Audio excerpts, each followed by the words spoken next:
Many of you have asked what I think about the Iran situation. I think it starts with the humanitarian case.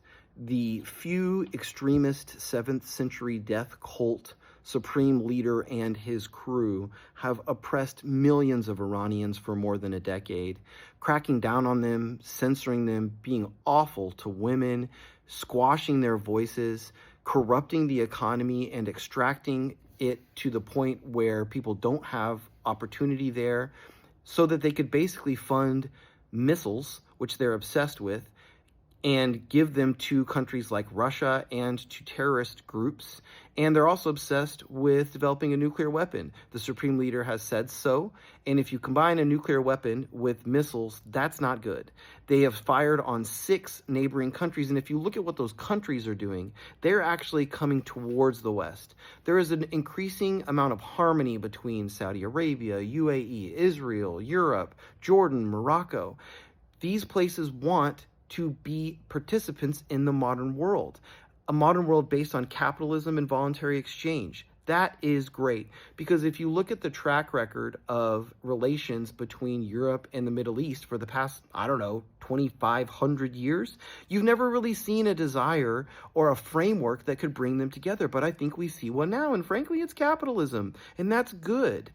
And Iran is a thorn in that side. These people do not want that. In fact, they funded developments in Venezuela. They coordinated with the Cubans to basically export drugs that killed Americans or made us sick or debilitated, and then use those profits to then fund military buildup that was against our interests, and tried to expand their 7th century death cult theocracy to other places. That's not good.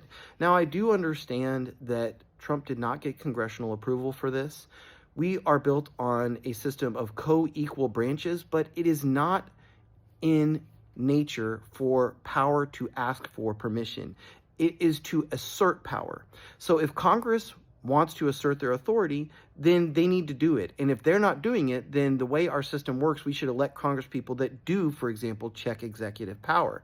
They could do it right now if they wanted to. They could literally pass a resolution, and they could stop what's happening in Iran if they wanted to. Additionally, Iran is connected to Russia and the Ukraine conflict, giving them drones, which has cost tens of thousands of lives and supported Vladimir Putin, who is an abject thug, and also benefited China, who is basically getting discounted oil and militarily building up with this. So is it risky? Yes. Do I want boots on the ground? No. Do I support it now that it's happening? Yeah, let's go. Let's give them a chance at freedom and a new chapter in the Middle East.